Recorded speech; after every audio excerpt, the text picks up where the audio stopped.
Sir नमस्कार। Sir मैं आपसे जानना चाहूँगा कि राजस्थान वनवासी कल्याण परिषद के जो योजनाएं हैं, जो मिशन है, इसके अंदर एलन करें इंस्टीट्यूट का क्या योगदान रहा है?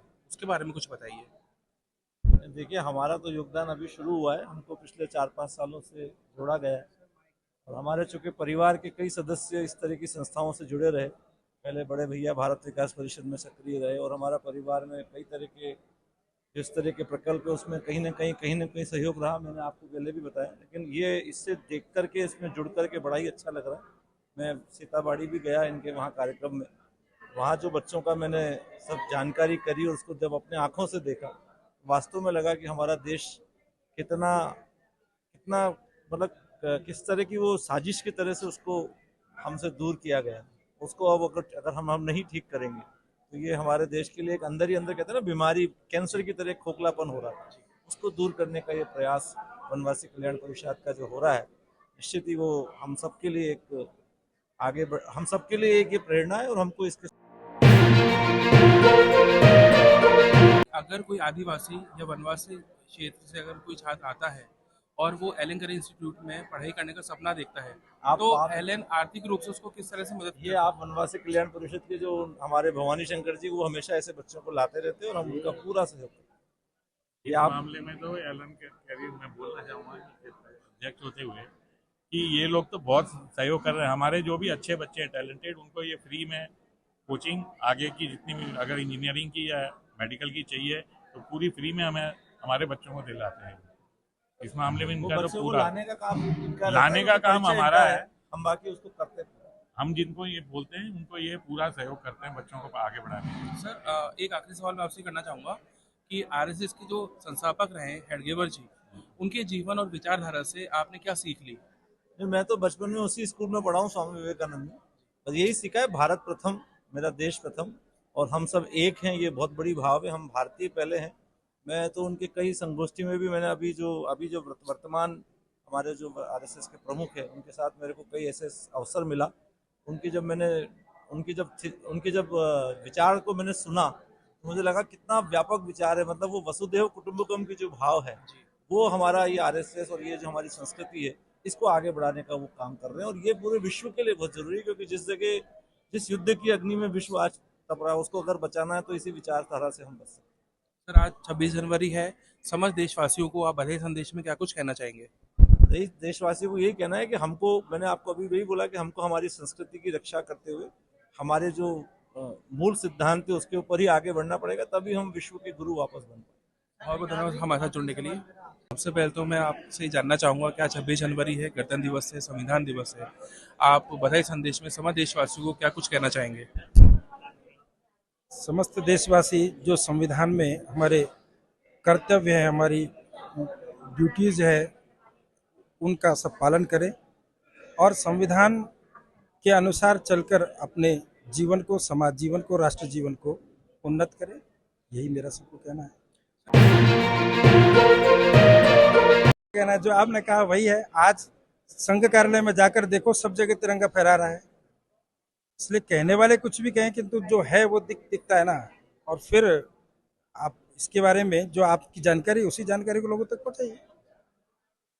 सर एक चीज़ और मैं लास्ट आपसे ही जानना चाहूँगा कि आज का जो कार्यक्रम हुआ, इसके अंदर जो भामाशाह लोगों का सम्मान किया गया है, तो ये किन क्षेत्रों से आने वाले व्यक्ति हैं जिनका आप खास तौर पर सम्मान करते हैं? ये सब कोटा के वासी हैं और कोटा में अपना व्यवसाय करते हैं, यहाँ रहते हैं। वनवासी क्षेत्रों में जो कुछ सेवा के कार्य चल रहे हैं, उन सेवा कार्यों में अपना योगदान देते हैं। तो हमारा एक स्वाभाविक फर्ज है संस्था का कि ऐसे सहयोगी लोगों का भी, ऐसे सहयोगी बंधुओं का भी और सम्मान होना चाहिए। जो आपने बताया था लैंड जिहाद को लव जिहाद से ज़्यादा खतरनाक मानते हैं जिहाद कोई भी हो, जिहाद खतरनाक ही होता है। और इससे लड़ नमस्कार सर। सर सबसे पहले मैं ये आपसे जानना चाहूँगा कि आज 26 जनवरी है, गणतंत्र दिवस है, संविधान दिवस है, तो आप समस्त देशवासियों को बधाई संदेश में क्या कुछ कहना चाहेंगे? 26 जनवरी का आज जो हमको पर्व मनाया जाता है, इस पर्व को मनाने के हमारे कितने शहीदों ने बलिदान दिया है। उसकी वजह से 15 अगस्त 1947 में आज़ादी मिली। उसके 2-2.5 साल बाद जो संविधान बनकर तैयार हुआ, ये संविधान को बनकर तैयार हुआ। आज हमारे जो नए बच्चे हैं, जो संविधान, वो अपनी पढ़ाई में इतने बिजी हो जाते हैं, अपने परिवार को और अपने देश को, उनमें उनका ध्यान नहीं जाता। उनका ध्यान केवल पढ़ाई पे ही जाता है।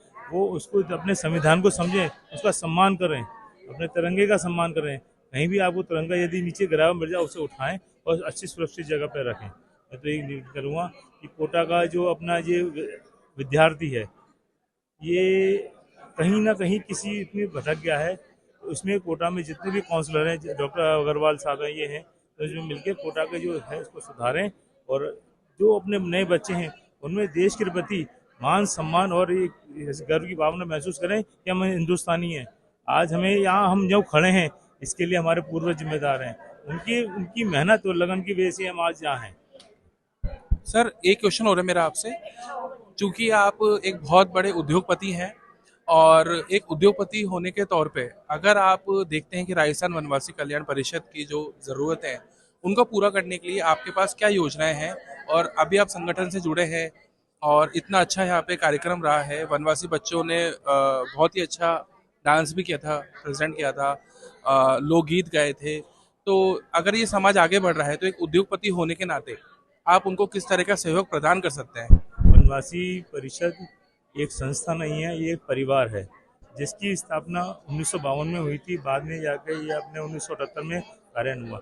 लेकिन जो लोग इन लोगों से जुड़े हुए हैं, इसमें मैं भवानी शंकर जी के मार्फत से जुड़ा और पहली मेरी 2.5 साल पहले मुलाकात गंगा साया जी से हुई थी। वो उनसे मेरी 3 घंटे की मुलाकात हुई थी। वो 3 घंटे की मुलाकात इतनी प्रभावी मुलाकात थी, इतना विचार हुआ, तो आज मैं उनसे 3 वर्ष से लगातार जुड़ा हुआ हूँ। मैं तो कह रहा हूँ कोई व्यक्ति जो हो अपनी जरूरत समझ के अपने परिवार को काट कर यदि कोई धन बचाता है, उसमें से यदि 2% यदि वनवासियों को देता है, इससे वो ये सोच के देता है कि मैं अपने परिवार में ही दे रहा हूँ, ताकि जैसे मेरे बच्चे पढ़े लिखे और के बच्चे भी पढ़े लिखें। इससे क्या होगा, ये एक आदमी का प्रयास नहीं है, एक से एक कड़ी गुजरती जाएगी और 108 माला जैसे तैयार होती है ना, ऐसे जीवन में हाथ से हाथ पकड़ता जाएगा। बहुत अच्छी बात आपने हमसे करी। थैंक यू सो मच हमारे जुड़ने के लिए। हम आपके उज्जवल भविष्य से जीवन की कामना करते हैं और इंडिया फर्स्ट नेटवर्क के माध्यम से अगर आप समस्त मीडिया परिवार को कुछ कहना चाहें तो आप बिल्कुल बोल सकते हैं। नहीं, आप लोग यहाँ आए, आपने अपना कीमती समय निकाल के इस वनवासी प्रोग्राम को कवर करा। मैं तो एक कहूँ, आप मीडिया एक आज की तारीख में बहुत अभिन्न अंग है।